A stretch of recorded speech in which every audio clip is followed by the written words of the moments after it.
Continuamos con nuestro curso de verano.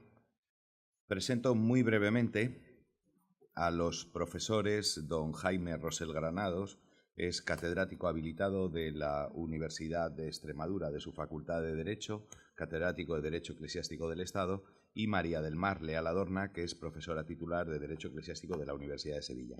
Don Jaime Rosell en estos momentos es el subdirector general de Relaciones con las Confesiones Religiosas del Ministerio de Justicia, al que quiero agradecer muy vivamente su presencia en este acto, porque conozco las ocupaciones que hay en el Ministerio de Justicia y me consta el esfuerzo que hace para estar presente con nosotros. Quiero igualmente agradecer a la profesora María del Mar Leal Adorna la compatibilización de la vida personal y familiar con su marido, a los efectos de que su hijo le haya permitido estar con nosotros también hoy en estas fechas del mes de julio, que conozco perfectamente. Solo diré que conozco con claridad y perfectísimamente la capacidad docente e investigadora de los profesores que están con nosotros en este momento en esta mesa, puesto que desde el año 2005 llevamos trabajando conjuntamente en equipos de investigación a través de proyectos competitivos I+D+I, tanto en el Ministerio de Educación como en distintas comunidades autónomas, así como en otros proyectos que yo no he podido trabajar con ellos por estar desempeñando alguna responsabilidad pública, pero que les presento un equipo de investigación consolidado con más de 12 años de experiencia de manera conjunta. Espero que disfruten de la ponencia y sin más trámite, porque no quiero decir más cosas buenas que ustedes ya descubrirán solos, alteramos el orden del programa. Intervendrá en primer lugar la profesora María del Mar Leal Adorna, a la que cedo la palabra. Muy dignamente, gracias. Muchísimas gracias, Ricardo. Como ven, de nuevo, es la amistad lo que ha presidido la presentación de Ricardo. Yo soy mucho de familia, soy mucho de abuelas, y mi abuela decía que es de bien nacido ser agradecido. Por tanto, yo quiero empezar dando las gracias a los organizadores de esta jornada por haber contado conmigo, porque principalmente se merece, como habéis visto, a la amistad, se debe a la amistad más que al mérito propio, pero yo quiero dar las gracias muy especialmente al profesor Ricardo García, porque lo poco o lo mucho que soy en la universidad se lo debo a él y al profesor Jaime Rosell. Así que a los dos, muchísimas gracias. Bueno, pues habiendo dado las gracias, comenzamos con la materia. Nosotros no podemos empezar realizando un análisis exhaustivo, porque además no nos corresponde, de las dos libertades que ocupan este curso, de la libertad de expresión y de la libertad religiosa. Sin embargo, sí consideramos completamente necesario intentar realizar una aproximación a la definición de las mismas. Para ello, por ser juristas, por encontrarnos en un ámbito académico de tal tipología, podemos acudir tanto a textos nacionales como internacionales para ofrecer esta definición. Si bien se ha de tener en cuenta que si en Europa existe una tendencia común a la protección tanto de la libertad de expresión como de la libertad religiosa, cuando hay conflicto no existe unanimidad de criterio en los países a la hora de dar preferencia a uno u otro.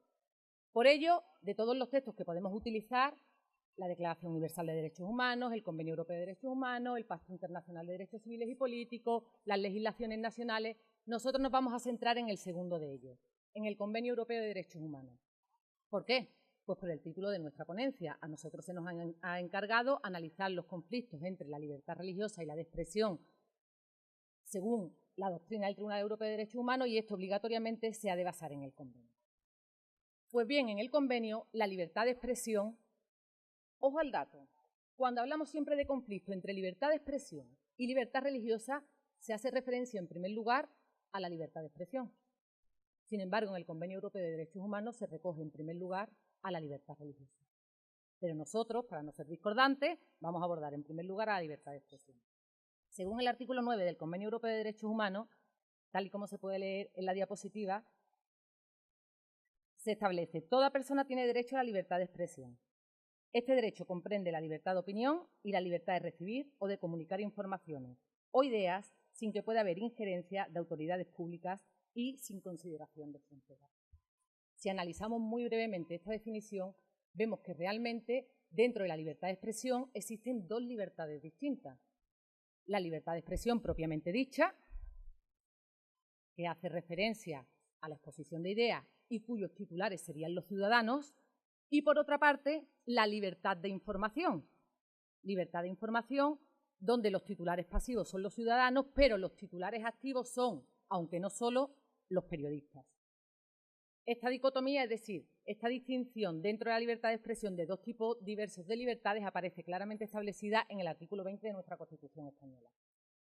Por su parte, por lo que respecta a la libertad religiosa, el artículo 9 establece: toda persona tiene derecho a la libertad de pensamiento, de conciencia y de religión.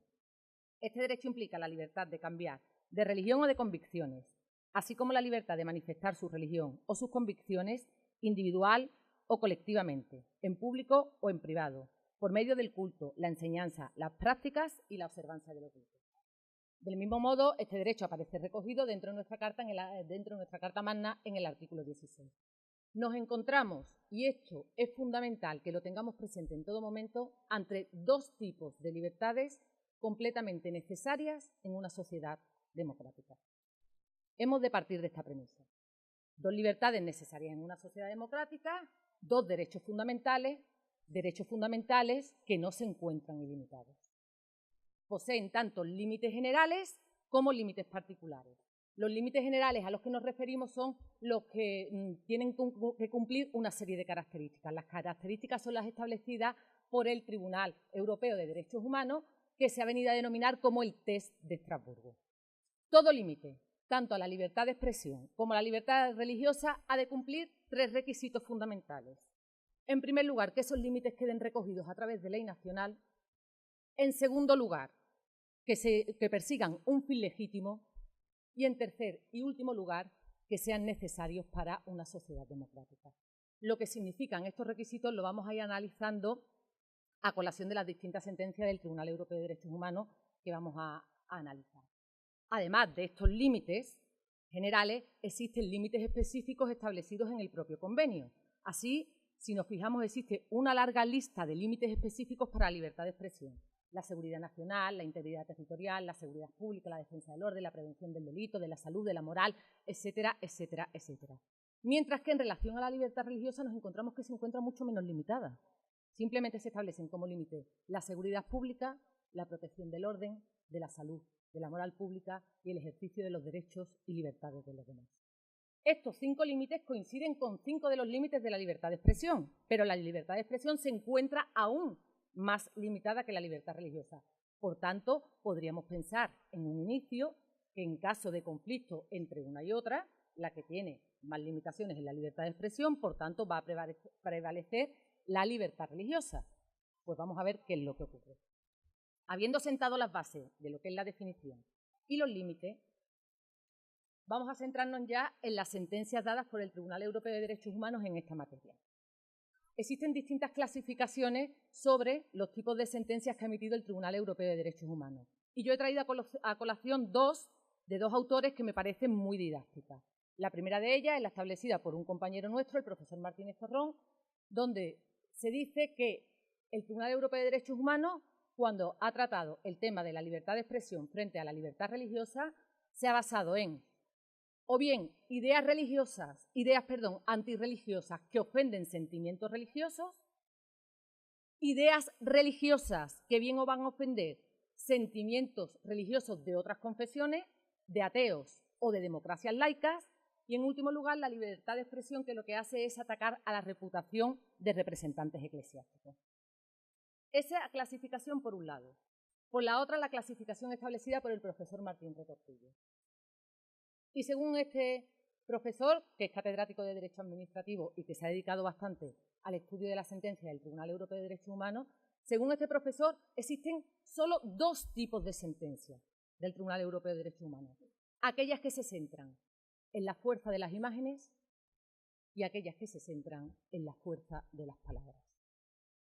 Cuando hablamos de la fuerza de las imágenes, estamos haciendo referencia a aquellas expresiones gráficas de fácil acceso, con un contenido provocador, que en muchas ocasiones tienen contenido sexual.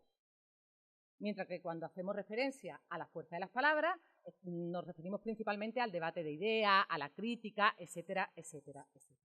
Pues bien, esta segunda definición esta segunda clasificación, por considerar que en este ámbito puede ser la más adecuada, es la que vamos a seguir para exponer los distintos tipos de sentencias del Tribunal Europeo de Derechos Humanos. Por tanto, doble división, la fuerza de las imágenes y la fuerza de las palabras. Comenzamos con la primera, la fuerza de las imágenes. Aquí existen dos sentencias básicas que son las que vamos a analizar realmente, porque el resto de las sentencias dadas por el Tribunal Europeo de Derechos Humanos, ya sea en la fuerza de las imágenes, ya sea en la fuerza de las palabras, se van a basar en los argumentos establecidos en ellas. Son dos. La sentencia Otto Preminger Institut versus Austria, que al ser muy largo el nombre, cuando nos refiramos a ella vamos a hablar o de la sentencia OPI o de la sentencia Otto, y del caso Wingrove contra Reino Unido. ¿Qué se dilucidaba en el caso Otto? Pues en el caso Otto nos encontramos con una asociación que pretende emitir un film a través del cobro de entrada, no dejando pasar a menores de 17 años. Este film, concretamente, esta película, se basaba ya en una obra del siglo XIX denominada El Concilio del Amor, y en ella se presenta a Dios como un anciano impotente, a Jesucristo como un deficiente mental, y más o menos se deja ver entre líneas cierta relación sexual entre la Virgen María y el demonio. En este caso se condena por blasfemia por escarnio, perdón, se condena por escarnio a la asociación y no se le permite que sea expuesto el film. El film no lo he logrado, pero sí he conseguido simplemente, vamos a ver,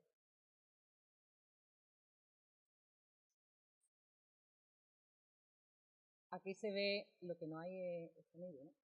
Aquí se ve, vamos a ver, de todas formas no da lo mismo porque no, bueno, no.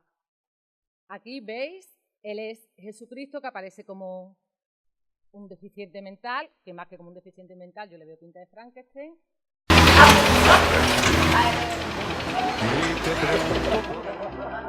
Él es Dios, anciano que apenas se puede mover, y al lado aparece la Virgen María, al lado del Señor que da el demonio, que está el diablo de la mano donde no se establece claramente, pero se deja ver.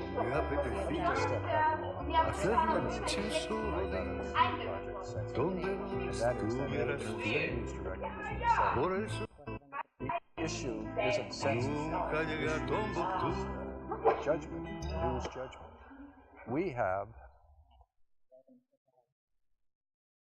¿Qué se dilucida en el caso Wingrove contra Reino Unido? Pues en este caso nos encontramos que quien recurre es el autor de un cortometraje que solicita a la autoridad correspondiente del Reino Unido la autorización necesaria para poder comercializar dicho cortometraje. Este cortometraje está basado en el éxtasis de Santa Teresa. Concretamente no existe ningún tipo de palabra, solo hay música y escenas nuevamente de contenido sexual. Que vamos a ver, solo un momentito. No es el film porque no se prohibió la comercialización, pero para que puedan ver, ese es el éxtasis de Santa Teresa según el director del cortometraje. Pues bien, ¿qué es lo que establece el tribunal a este respecto? El tribunal parte de que existe realmente una injerencia en la libertad de expresión, porque en el primer caso no se ha permitido emitir la película basándose en el escarnio y en el segundo caso no se ha dado la autorización basándose en la existencia de una blasfemia. Entonces dice, es cierto que existe una injerencia en la libertad de expresión. Libertad de expresión que, como hemos dicho, es completamente necesaria en una sociedad democrática. Pero ahora lo que yo voy a comprobar, dice el tribunal, es si esa injerencia en la libertad de expresión, esos límites impuestos a la libertad de expresión, cumplen los requisitos del test de Estrasburgo. Es decir, que esté previsto en ley nacional, que persiga un fin legítimo y que sea necesario para una sociedad democrática. El primer caso no plantea problema, está previsto en ley nacional porque existía el delito de escarnio, y el delito de blasfemia. El primer requisito normalmente es bastante sencillo de comprobar. Pero llega el segundo. El fin que se persigue limitando la libertad de expresión es realmente legítimo. Es decir, evitar la ofensa de sentimientos religiosos es legítimo para limitar a su vez la libertad de expresión. El Tribunal Europeo de Derechos Humanos parte aquí de una premisa, de que la libertad de expresión hay que ejercitarla siempre con responsabilidad. Siempre hay que ejercitarla con responsabilidad. Ahora bien, dice aquel que está ejercitando a su vez la libertad religiosa, tiene que tener en cuenta que sus ideas no pueden agradar a todo el mundo y que por tanto puede recibir críticas a ese respecto. Puede recibir críticas. Pero en todo momento, dice el Tribunal Europeo de Derechos Humanos, hay que evitar los ataques gratuitos. Hay que evitar en todo momento los ataques gratuitos. Es cierto, establece el Tribunal de Estrasburgo, es cierto que la libertad de expresión va a proteger, y esto es otra idea muy importante que repite constantemente a lo largo de toda la sentencia, la libertad de expresión protege no solo aquellas ideas que sean beneficiosas o que sean neutrales, no. También aquellas ideas que molesten, escandalicen u ofendan, siempre y cuando no exista ataque gratuito. Y respecto al tercer elemento, ¿es necesario en una sociedad democrática? Aquí el Tribunal Europeo de Derechos Humanos lo tiene claro. Aquí el margen de apreciación de los Estados, principalmente el margen de apreciación de los Estados. Un Estado sabe lo importante que es la religión o el sentimiento religioso dentro de una sociedad. Por tanto, en un primer momento, como veremos, dice el Tribunal Europeo de Derechos Humanos, es el propio Estado el que tiene que determinar, en todo caso, si realmente es importante la protección de los sentimientos religiosos frente a la libertad religiosa. Pues bien, habiendo expuesto todas estas conjeturas, el Tribunal Europeo de Derechos Humanos llega a la conclusión de que en aquellos casos en los que existen expresiones gráficas con contenido provocador, normalmente con escenas sexuales, se ha de tender a la protección de los sentimientos religiosos. Existe una preferencia de la libertad religiosa sobre la libertad de expresión. Por tanto, nos encontramos con dos sentencias básicas que son aquellas relativas a la fuerza de las imágenes. Yo he traído casos que no han llegado al Tribunal Europeo de Derechos Humanos, pero que sí que se dan aquí en España. Por ejemplo, este es el caso que ha ocurrido en Sevilla, que es el denominado caso llamado comúnmente, y de una forma fina porque se llama de otra forma, el caso de la vagina de plástico. Traigo esta foto porque ven lo amarillo y blanco que hay detrás, es justo la Basílica de la Macarena. Es decir, la procesión está pasando delante de la Basílica de la Macarena, como ven, van como si fueran penitentes, y lo que portan es una vagina de plástico, y las penitentes, que querían hacer como de nazarenas, pero como no llevan el gorro tieso, son penitentes, las penitentes estaban todo el día gritando el lema «La Virgen María también abortaría». Este hecho fue denunciado principalmente por donde se produce, fue por muchos sitios, pero había momentos en los que delante de la Basílica de la Macarena, con las puertas abiertas de la Basílica de la Macarena, en horario en el que tiene la Basílica de la Macarena las puertas abiertas, ha sido archivado. Ha sido archivado. No se ha considerado que exista ningún delito, que bien como ha establecido el magistrado Ulloa, aquí tenemos el delito de escarnio, el de la profanación, ha sido archivado. Dice que no existe existencia de delito. Este lo conocerán ustedes mucho mejor que yo, el caso de las dos vírgenes besándose, que nuevamente ha sido archivado, o bien el caso de la cristofagia. Este es un film donde tampoco se apreció el delito de escarnio y este sí lo vamos a ver entero porque lo que dura. 2 minutos. Calcúlese un Cristo ya macilento para cada 2 personas. ¿Lo escuchan? Se le extraen las alcayatas y se le separa de la cruz que dejaremos aparte. Los estigmas pueden mecharse con tocino.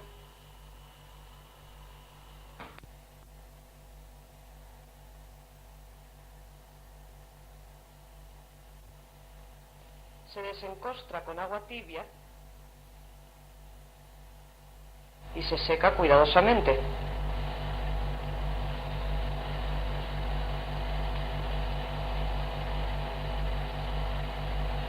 En una fuente de horno y sobre leche de cebollas colocaremos al Cristo al que untaremos con abundante mantequilla.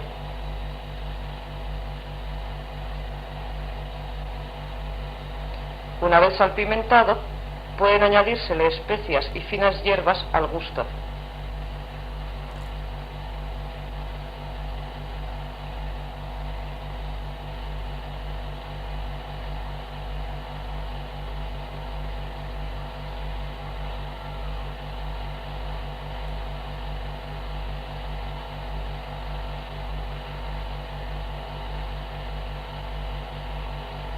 Se deja en horno moderado durante 3 días.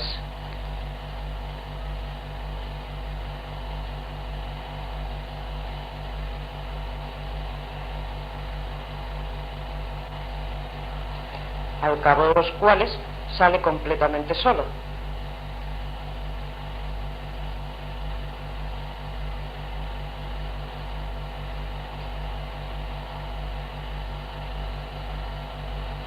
Sírvase sobre su cruz, adornado con naranja, lechuga y rabanito.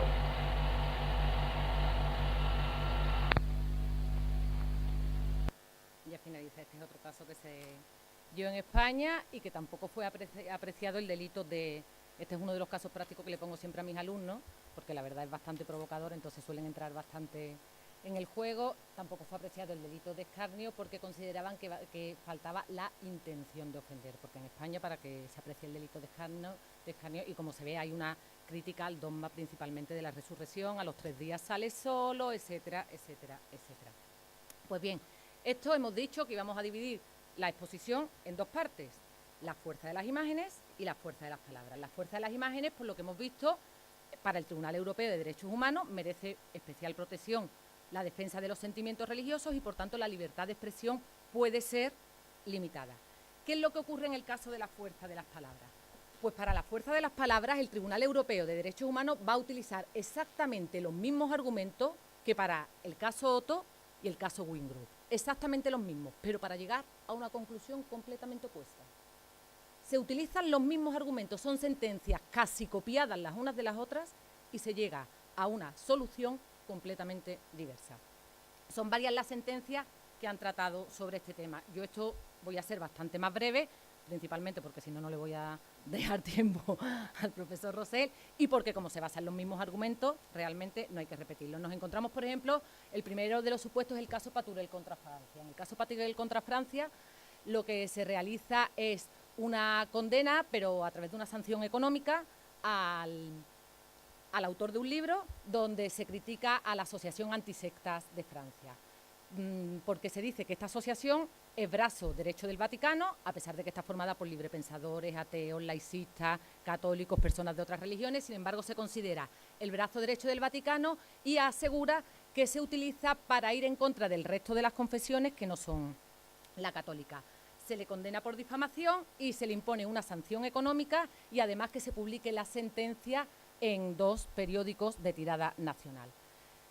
¿Qué entiende el Tribunal Europeo de Derechos Humanos? Pues el Tribunal Europeo de Derechos Humanos comienza diciendo que a los juicios de valor no se les puede exigir una constancia objetiva. No es una declaración de hecho, es un juicio de valor, por tanto realmente puede o no puede existir. No se puede constatar objetivamente su existencia o no. Además asegura que se trata de un tema de claro interés general. Eso lo tiene presente siempre el Tribunal Europeo de Derechos Humanos cuando trata el tema de la fuerza de las palabras. Que sea un tema que interesa a la sociedad. Y dice, este es un tema que interesa a la sociedad, las sectas en Francia, lo que puede suponer, etcétera, etcétera, y nuevamente mantiene. Además, se ha de tener en cuenta que la libertad de expresión ampara no solo, como ya hemos dicho, las ideas que son beneficiosas o las neutrales, sino también aquellas que ofenden, escandalizan o molestan.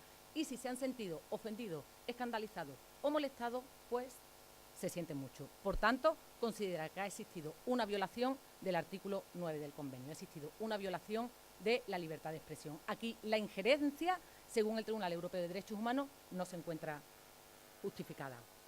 Otro caso, el caso Giniewski contra Francia. Aquí normalmente nos vamos a encontrar siempre a Francia y a Turquía, son los lugares en los que se presenta siempre mayor problema. En el caso Giniewski contra Francia, el recurrente es el autor de un artículo publicado en Le Quotidien de Paris, donde lo que se hace es afirmar o dejar entrever que el Holocausto judío tuvo como base teológica las ideas de la Iglesia Católica. No se le condena penalmente en ningún momento, se le condena única y exclusivamente a una sanción económica, porque dice, ¿qué establece el Tribunal Europeo de Derechos Humanos? Pues el Tribunal Europeo de Derechos Humanos vuelve a considerar que existe una violación de la libertad de expresión, que no se puede sancionar económicamente a una persona por manifestar libremente su opinión. ¿Por qué? Porque dice, no solo las ideas beneficiosas, etcétera, etcétera, etcétera. Es cierto que el ejercicio de la libertad de expresión implica unas responsabilidades y que existe un margen de apreciación por parte de los Estados. Es cierto que existe un margen de apreciación por parte de los Estados para determinar si la religión es importante o no. Pero ¿quién supervisa ese margen de apreciación? Yo, Tribunal Europeo de Derechos Humanos. Por tanto, considero que ha existido una extrapolación en el margen de apreciación de los Estados y que lo que ha habido no es un ataque gratuito. ¿Por qué?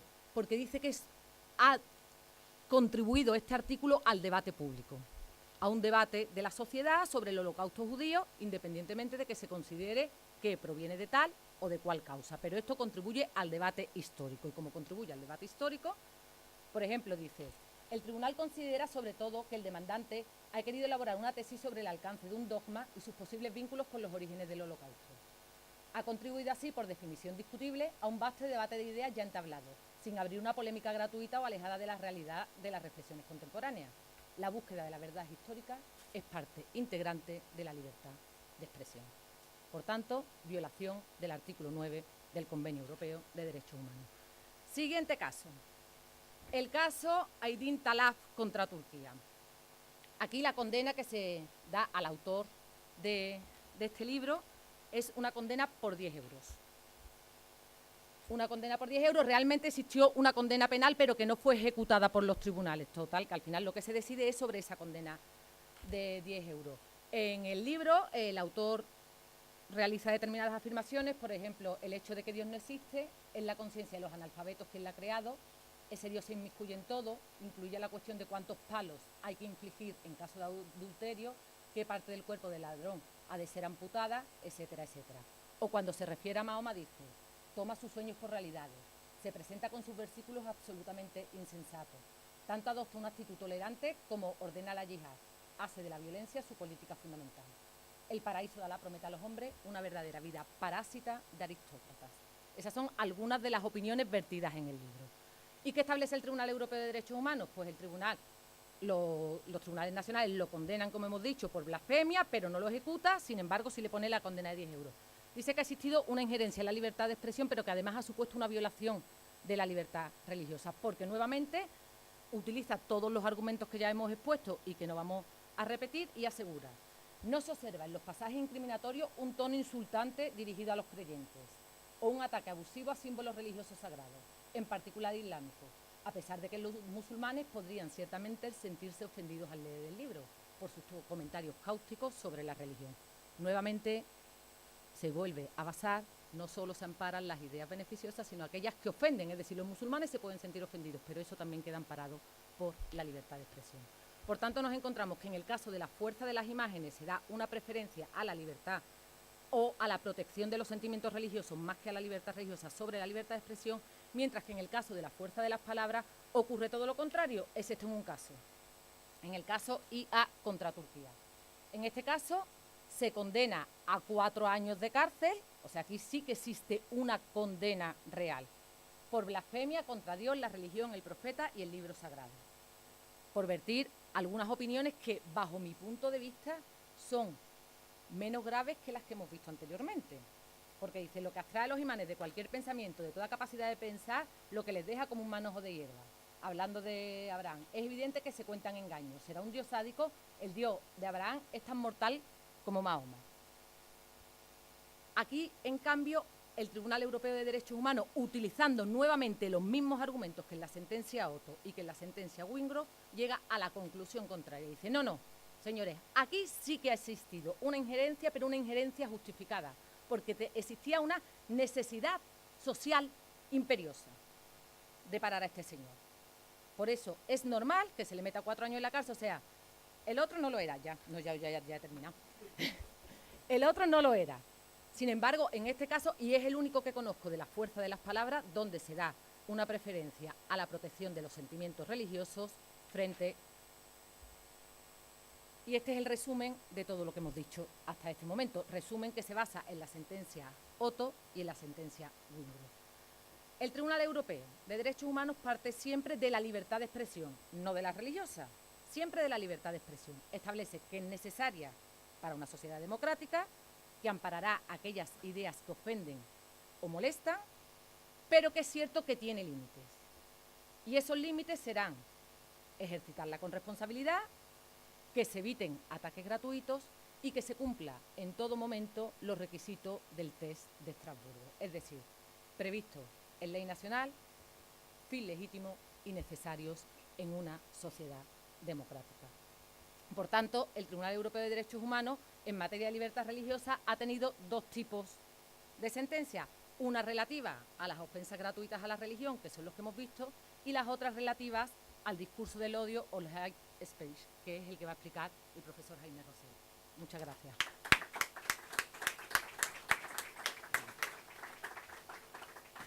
Muchas gracias. Se me ha olvidado decirles que mi compañera María del Mar venía de Galicia, pero ahora paso con el profesor Jaime Rosell.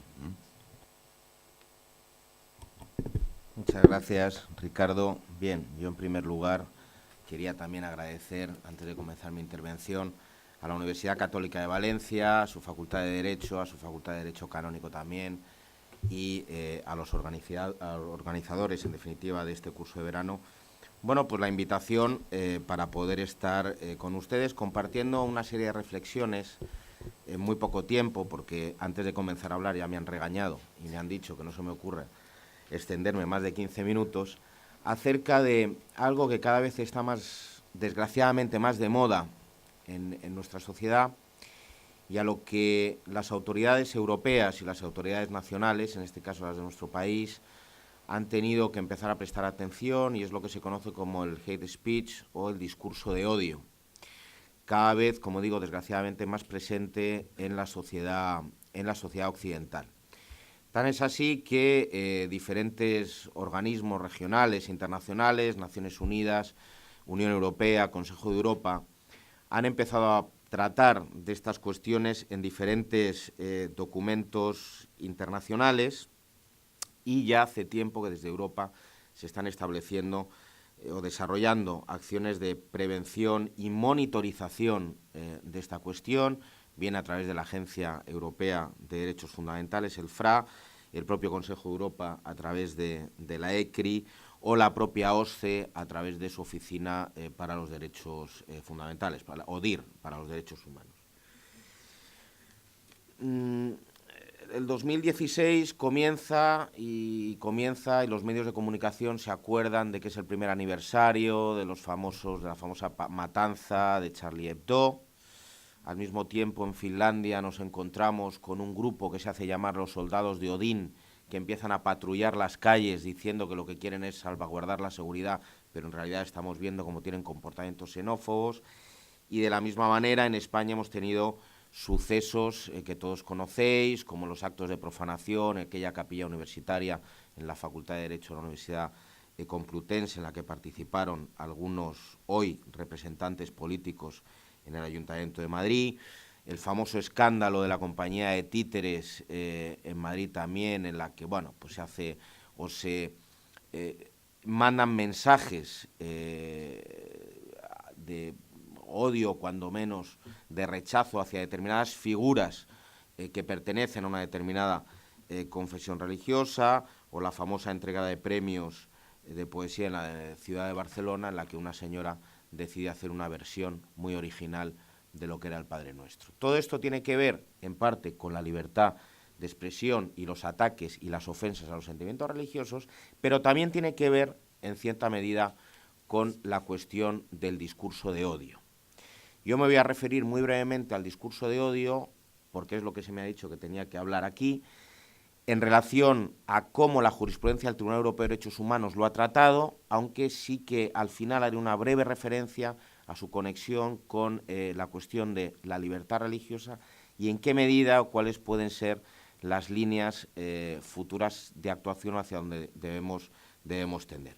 Bien, en primer lugar, lo primero que poner de manifiesto es el problema que tenemos para poder tener un concepto de discurso de odio, o no existe, por decirlo de alguna manera, una definición clara de lo que es discurso de odio. Hay diferentes documentos, como digo, internacionales y regionales que se han referido a ello, pero quizás el documento que es el que está siendo más utilizado o el documento al que ha hecho referencia en diferentes ocasiones el Tribunal Europeo de Derechos Humanos ha sido a la recomendación número 20 sobre hate speech que hizo el Comité de Ministros del Consejo de Europa el 30 de noviembre de 1997. En esa recomendación número 20 se entendía que era discurso de odio, y voy a citar textualmente, toda forma de expresión que difunda, incite, promueva o justifique el odio racial, la xenofobia, el antisemitismo u otras formas de odio basadas en la intolerancia. A partir de aquí, año 1997, se empieza a trabajar en diferentes legislaciones de carácter nacional sobre el discurso de odio. En esa recomendación, en un anexo que traía la misma, se hablaba de una serie de principios que los diferentes Estados miembros del Consejo de Europa tenían que asumir en la actuación pública. Y uno de ellos era, en primer lugar, que los gobiernos deberían evitar las declaraciones, y aquí hacía referencia en particular a los medios públicos, de comunicación, que pudieran ser entendidas razonablemente como una incitación al odio o como un discurso que pudiese legitimar la propagación o la promoción del odio. En segundo lugar, se decía los gobiernos deberían establecer o mantener un marco legal adecuado donde se hiciesen las previsiones legales civiles, criminales y administrativas sobre los supuestos de hate speech. Y por último, decía que en esa persecución del discurso del odio se debería tener también en cuenta el derecho a la libertad de expresión del acusado por el delito de odio, intentando mantener o intentando asegurar que las sanciones cumpliesen con el principio de proporcionalidad. Posteriormente a esta recomendación de 1997, la Comisión Europea, que es un órgano consultivo creado también por el Consejo de Europa, la Comisión Europea para la Democracia mediante la Ley, hizo un informe, el informe se llamó la Comisión Venecia del 2008, en la cual también estableció una serie de conclusiones generales que tenían que ver con la cuestión de... Ellos habían hecho un estudio acerca de cómo estaba el estado de las legislaciones nacionales en relación con la blasfemia, los insultos religiosos y la incitación al odio. Y ahí hacían unas conclusiones generales en las que decían, en primer lugar, no hay ninguna duda de que el discurso de odio contra los miembros de un grupo religioso es contrario a los valores que subyacen en el Convenio Europeo de Derechos Humanos. En segundo lugar, decían, por este motivo, el autor de un discurso de odio, y esto es lo interesante, no puede beneficiarse de la protección del artículo 10 del convenio, ya hay un límite a la libertad de expresión, y se dice, ello se deduce del artículo 17 del mismo convenio, dado que nadie tiene derecho a abusar de su derecho a la libertad de expresión para destruir o someter a limitaciones injustificadas el derecho de otro al respeto a sus creencias religiosas. Es curioso porque la Comisión de Venecia lo que nos va a decir es, cuidado porque el discurso de odio vamos a tener dos posibles vías de persecución del mismo. O bien a través del artículo 17 del convenio, donde vamos a restringir muchísimo más la libertad de expresión como un derecho fundamental, o dos, si vemos que no podemos ir por vía del artículo 17, intentaremos aplicar el artículo 10 del convenio. De hecho, la Comisión de Venecia decía también que esa incitación al odio, incluido el odio religioso, debería ser objeto de sanciones penales, y luego hablaba de que no era necesario que se estableciese en Europa un delito sobre el simple insulto religioso sin que hubiese una concurrencia con el elemento de incitación al odio. Por eso, esa Comisión de Venecia recomendaba la supresión del delito de blasfemia, porque entendía que el insulto religioso llevaba aparejado, como veremos luego, en cierta medida esa incitación al discurso de odio, o esa incitación al odio. ¿Cuáles son las características del discurso de odio? O cuando hablamos de que hay un discurso de odio. Básicamente cuando se dan tres elementos que son los comúnmente aceptados por la doctrina. En primer lugar, el discurso tiene que delimitar a un individuo o a un grupo de individuos a partir de ciertas características. Es decir, discurso de odio no es un discurso contra la humanidad en genérico. Tiene que ser contra una colectividad, un colectivo o una persona que sea claramente identificable. En segundo lugar, en ese discurso tiene que haber una estigmatización del objetivo, tiene que haber una estigmatización de la persona o de ese colectivo al cual se le van a adjudicar una serie de cualidades que van a ser consideradas como indeseables. Tiene que, por lo tanto, provocar un rechazo en la persona que está recibiendo la información. Y, en tercer lugar, en ese discurso, a ese grupo se le tiene que estar dejando fuera de lo que serían las relaciones sociales normales. Es decir, se tiene que dar la idea de que es un grupo que tiene dificultades para poder relacionarse con otros grupos, con otros colectivos. Pues bien, cuando hablamos de discurso de odio y cuando hablamos de libertad de expresión, ya lo ha dicho la profesora Leal, es evidente, todos coincidimos, el Tribunal Europeo de Derechos Humanos lo ha dicho, que la libertad de expresión desempeña un papel básico en lo que serían en los derechos y las libertades que garantiza el Convenio Europeo de Derechos Humanos. De hecho, el Tribunal Europeo es verdad que nos dice que la libertad de expresión es uno de los fundamentos de la sociedad democrática y una de las condiciones primordiales para el progreso. Sin embargo, sí que es verdad, como les he dicho antes, que la libertad de expresión no puede ser ilimitada. De hecho, la libertad de expresión, el derecho fundamental a la libertad de expresión, no es uno de los derechos que aparezcan mencionados en el artículo 15 en relación a que no puedan ser derogados en caso de urgencia. Por lo tanto, no tiene esa hiperconstitucionalización de los derechos fundamentales que inventaron los alemanes después de la Segunda Guerra Mundial y son los famosos derechos que aparecían recogidos en la Ley Fundamental de Bonn. Esto significa que, al examinar los límites a la libertad de expresión, el Tribunal Europeo, como he dicho antes, puede proceder de dos maneras. O aplicándole el artículo 17, lo cual implica la exclusión de la concreta expresión de la protección ofrecida por este, o bien llevarlo al artículo 10.2 del convenio. Ha habido varios supuestos en los cuales el Tribunal Europeo de Derechos Humanos ha aplicado el artículo 17 para establecer límites al derecho fundamental a la libertad de expresión. Y en esos casos ha establecido una especie de líneas rojas que no se pueden cruzar. En primer lugar, se aplicaría el artículo 17 cuando se habla de doctrinas totalitarias. Y en ese sentido, ya la desaparecida Comisión de Derechos Humanos manifestó en su momento en una sentencia de 20 de julio de 1957 que el establecimiento del orden social comunista mediante una revolución proletaria y la dictadura del proletariado era contraria al convenio. En el caso del Partido Comunista KPD contra la República Federal Alemana, año 57. Piensen también en la situación geopolítica que vivía Europa en aquel momento. La segunda decisión es de 12 de octubre de 1989, una serie de personas contra Austria, en la cual la Comisión afirma que el nacionalsocialismo es una doctrina totalitaria y, por lo tanto, incompatible con la democracia y los derechos humanos. Por lo tanto, ahí se aplicaba el artículo 17 como límite frente a la libertad de expresión. El segundo supuesto es en aquellos casos en los que haya una negación del Holocausto y una incitación al odio hacia el pueblo judío. Ahí básicamente se ha condenado en dos ocasiones a ciudadanos franceses. El primer caso fue el caso Leidoux e Isorni contra Francia, de 23 de septiembre de 1998, y el segundo, el caso Garaudy contra Francia, de 24 de junio de 2003, en los cuales el tribunal, en este último caso, el tribunal contempló un supuesto de un escritor que, como consecuencia de una publicación de un libro, había sido condenado por Francia por la negación de los crímenes contra la humanidad, difamación racial e incitación al odio. En esos casos también se aplicó el artículo 17.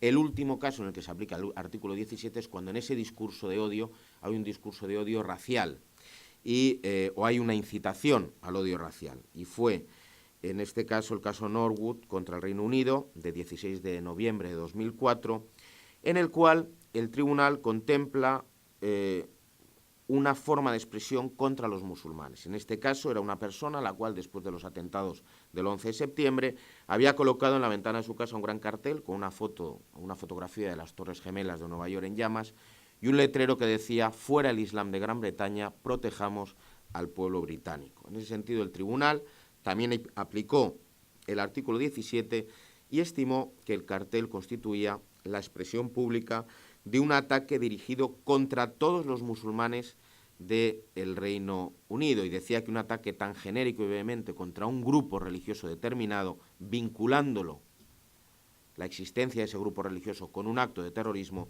era incompatible con los valores proclamados y garantizados por el convenio, y por lo tanto ahí se establecía que había un límite a la libertad de expresión de ese ciudadano británico. Pero el discurso de odio, como ya les he dicho, comprende también, evidentemente, la incitación al odio religioso. Y en ese sentido, el Tribunal Europeo de Derechos Humanos, en ocasiones, no ha querido aplicar el artículo 17 y lo que ha aplicado ha sido el artículo 10.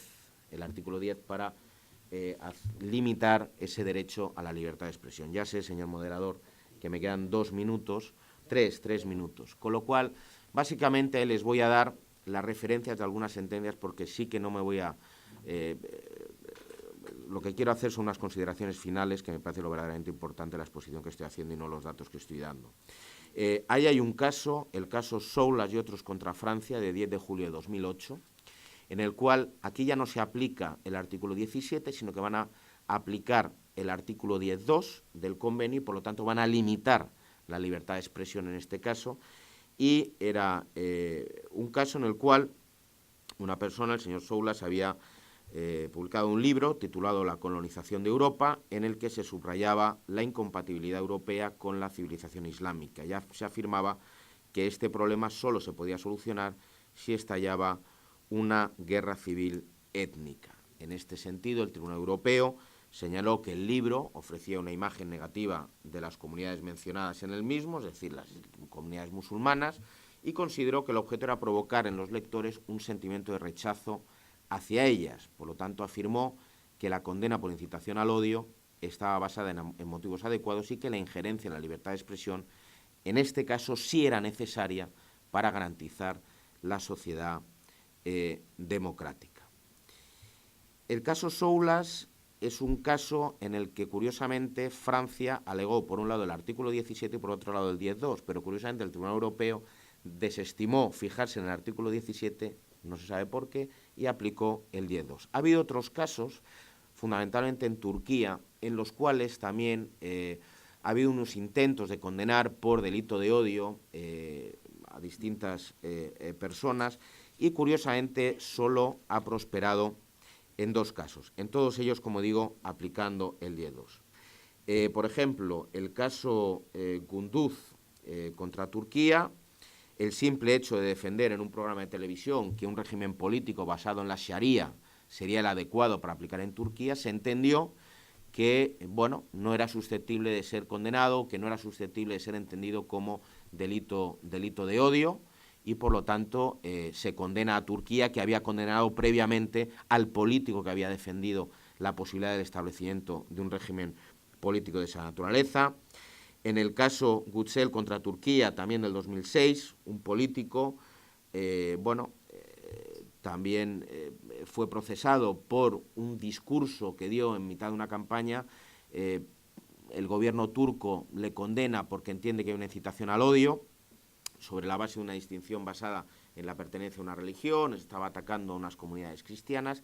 Aquí el Tribunal Europeo también, de alguna manera, dice que no se puede aplicar el artículo 10.2 como límite a la libertad de expresión porque el demandante se expresó en su condición de político en el marco de la vida política turca y, por lo tanto, el Tribunal Europeo entendió que primaba la libertad de expresión. Sí es verdad que se ha condenado a Turquía en 2 supuestos, el supuesto Surek, de 8 de julio de 1999, y el Karatepe, de 31 de julio de 2007, en los cuales sí que es verdad, el último de ellos, en el caso Karatepe, el político condenado era un miembro del Partido de la Prosperidad, alcalde en el momento de los hechos, y en un discurso que pronuncia ante los ciudadanos de su municipio, es condenado por incitación al odio y a la hostilidad sobre la base de una distinción fundada en la pertenencia a una religión. Se estaba metiendo con grupos religiosos distintos de los musulmanes. El Tribunal Europeo en ese sentido dijo que en el discurso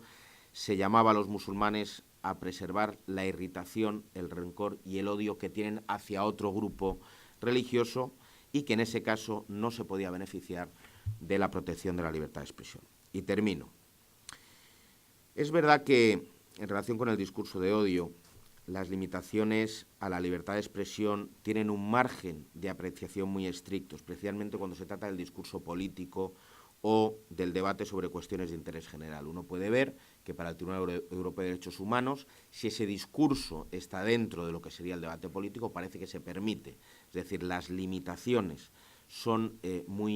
están muy restringidas, por lo tanto es muy complicado. Sin embargo, el margen de apreciación es algo más amplio cuando el bien jurídico protegido es la moral, y ahí entraría, en ese sentido, la libertad religiosa. En materia de libertad religiosa sí que es verdad que los Estados gozan de un amplio margen de apreciación porque existe una inexistencia o porque no hay un consenso común europeo sobre lo que es el significado de la religión y lo que constituye una ofensa a la misma. No tenemos muy claro en Europa, como se ha podido ver, cuándo se está ofendiendo una religión o cuándo se está ofendiendo los sentimientos religiosos. Esta situación es verdad que se ha agravado con la incorporación al Consejo de Europa de nuevos estados, algunos de los cuales tienen, como es en el caso de Turquía, una tradición religiosa diferente a la cristiana, que es la existente en la mayoría de los países europeos.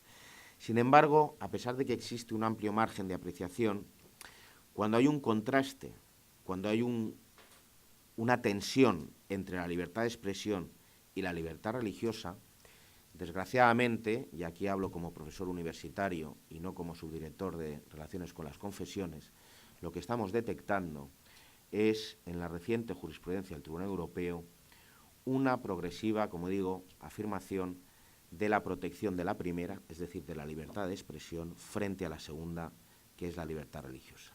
Yo parece que, en este sentido, el criterio jurisprudencial está cambiando. Y cuando hablamos de discurso de odio, yo tengo que decir, aunque sea referido a la libertad religiosa, que no podemos estar de acuerdo, porque en materia de discurso de odio, yo entiendo que se deben aplicar exactamente los mismos estándares que se aplican para perseguir el discurso de odio en la protección de otras minorías que existen a nuestro alrededor. Es decir, no vale aplicar unos estándares de protección cuando hablamos de discurso de odio y la minoría es la minoría homosexual, es la minoría que cuando hablamos de grupos religiosos, porque todo es discurso de odio. A mí me preocupa mucho que determinados autores empiecen a hablar, y que es verdad que existe, y durante este curso de verano se va a hablar de ello, de antisemitismo, de cristianofobia, de islamofobia, que hablemos de fobias, que intentemos parcelar y que no veamos el problema en su conjunto. Cuando hablamos de discurso de odio, estamos hablando de discurso de odio, sea cual sea la minoría contra la que se está yendo.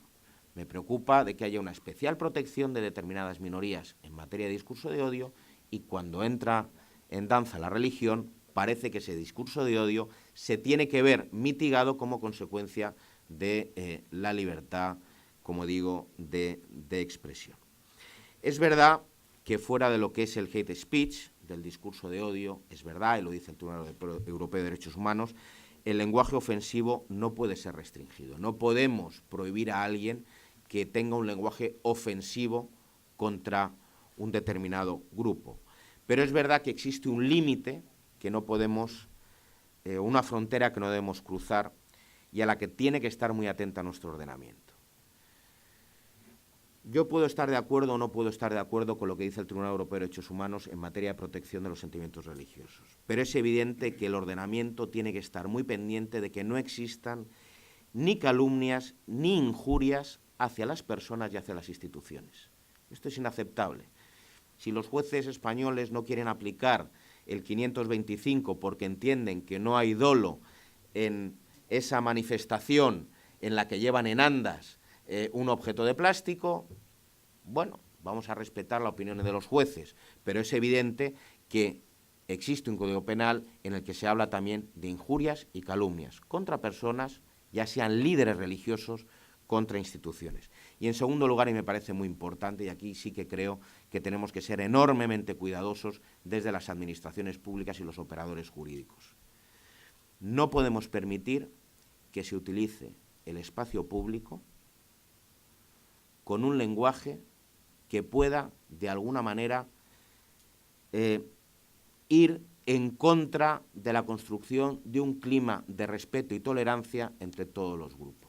Es decir, está muy bien que cada uno manifieste sus opiniones, pero cuando estamos utilizando el espacio público, yo sí que creo que ahí tenemos que ser enormemente cuidadosos con el tipo de lenguaje que se utiliza, tenemos que ser enormemente cuidadosos con el peligro que puede suponer el uso de ese discurso de odio, de ese lenguaje que de alguna manera ataca o manda un mensaje beligerante contra otros grupos, sean minorías o sean mayorías, porque da la sensación de que el discurso de odio solo se puede hacer contra la minoría, y es que desgraciadamente hoy en día en Europa cada vez es más creciente el discurso de odio también contra la mayoría, como estamos viendo en algunos países, como es el caso de España. Nada más y muchas gracias.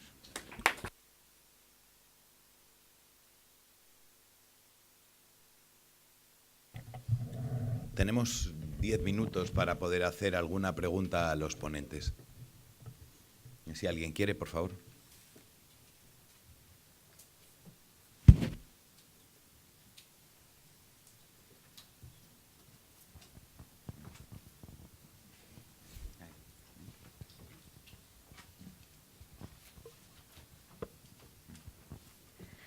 Hola, buenos días. A mí me está dando la sensación de que hay una contradicción constante entre estas dos libertades, porque en un principio doña María del Mar dice que la libertad de expresión ampara el sentirse también ofendido, molestado. Sin embargo, el artículo 525 habla de injurias. A ti no te molesta la injuria si no te ofende. Entonces, ¿cuál es la solución?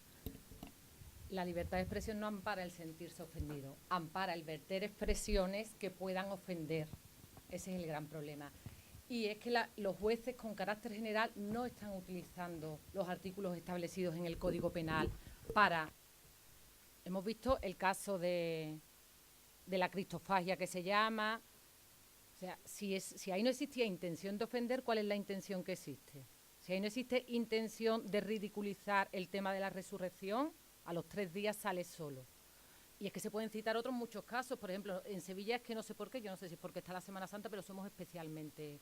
O sea, en Sevilla aparece una persona con una pancarta con la Virgen María al lado de los testículos de un varón, y el tribunal dice que es que esa persona lo que quería simplemente era manifestar que no estaba de acuerdo con el tema de la virginidad. Además era la Esperanza de Triana, que en Sevilla son la Esperanza de Triana y la Macarena.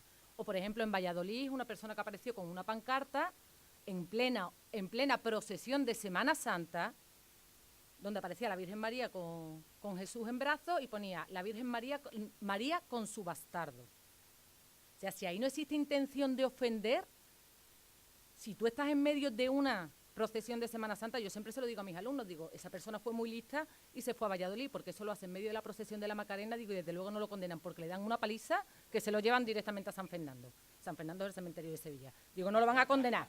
Digo, condenarlo no lo condenan. Digo, porque es que se muere. Digo, no lo van a poder condenar porque lo matan allí mismo, lo linchan.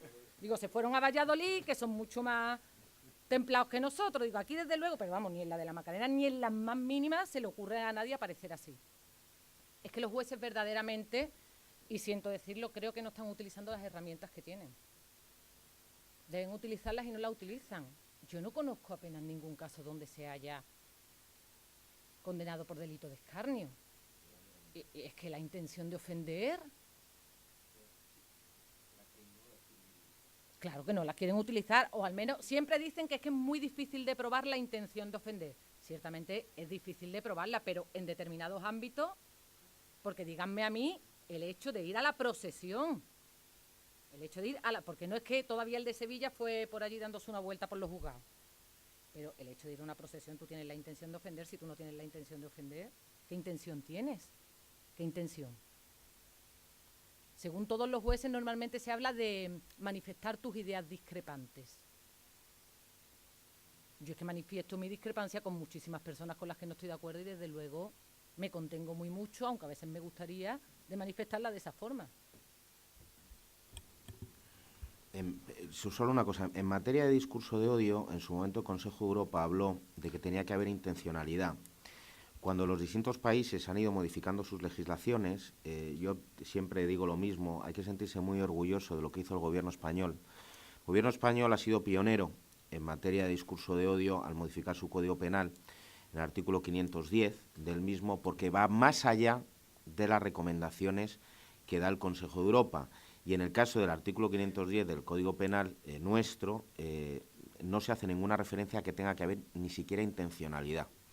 Lo cual es muy interesante porque, en fin, nos coloca un poco como referentes en materia de lucha contra discurso de odio en Europa, ¿no? En este sentido.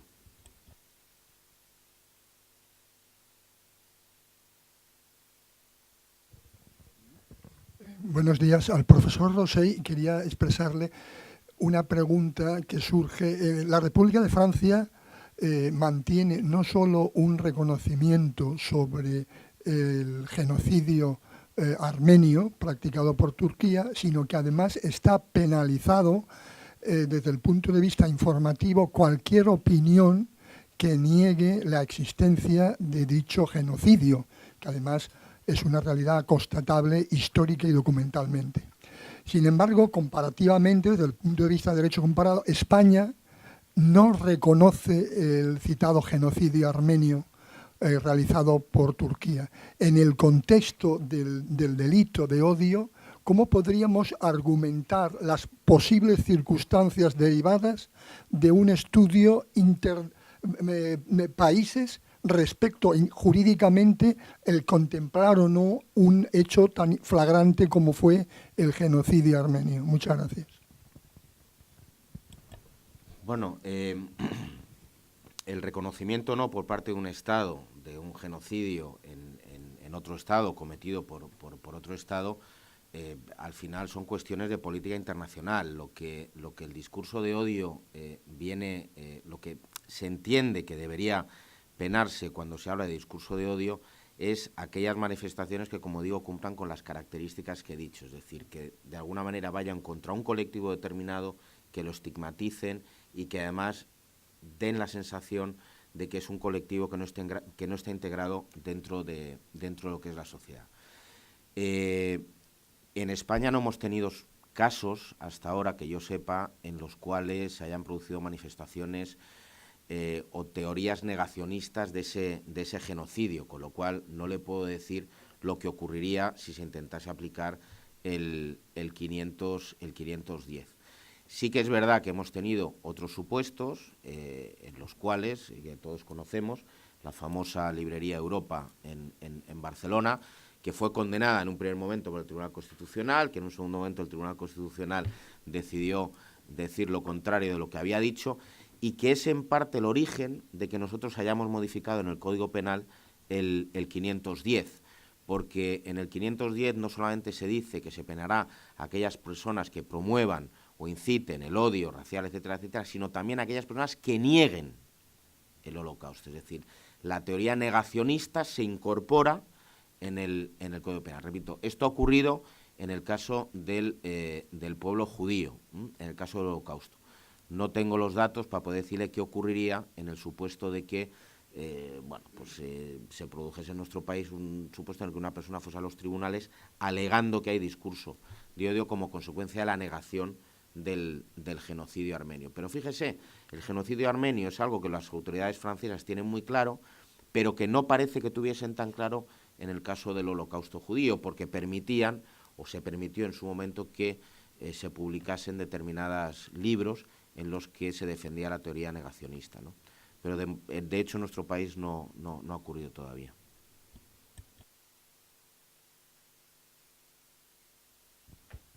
Hola, buenas. Muchas gracias a los dos por la exposición fabulosa. Yo colaboro con la Asociación de Abogados Cristianos, que llevamos varios temas en los tribunales, entre otros el de Sevilla, y lo que vemos que es que, por muy bueno que sea el Código Penal en algunos artículos, los jueces se lavan las manos para no utilizarlo y, por ejemplo, en la sentencia, en el auto de archivo provisional de Sevilla, la juez omite las dos cosas más graves que hicieron en esta procesión, que fue, por ejemplo, el ponerse a gritar que hay que quemar la conferencia episcopal, lo omite como si no hubiera estado y en la querella está bien claro, y dice, es una de las cosas que están gritando permanentemente y es claramente un parte del discurso del odio, y luego, por ejemplo, que haga, digamos, una especie de escarnio de las oraciones cristianas, que también va directamente pues, contra las creencias, o sea, se está riendo de las creencias de los cristianos, ¿no? Y la juez hace como que eso no hubiera pasado. Nos ha pasado más veces, también en uno de los casos de Valladolid, que la juez, digamos que hace en su auto como si esto no existiera. Todo esto nos hace pues escalar los temas lo máximo posible, incluso muchas veces sufrimos que es que ni siquiera nos admiten a trámite casos tan gordos, como por ejemplo cuando en el Museo Reina Sofía de España, de Madrid, pusieron una caja de cerillas diciendo que la única iglesia que ilumina es la que arde, contribuya, y lo inadmiten. Entonces tenemos mucha esperanza en que en Europa sean los que nos den el tirón de orejas aquí para que se empiecen a aplicar pues bueno, esta ley que está en el Código Penal. Muchas gracias.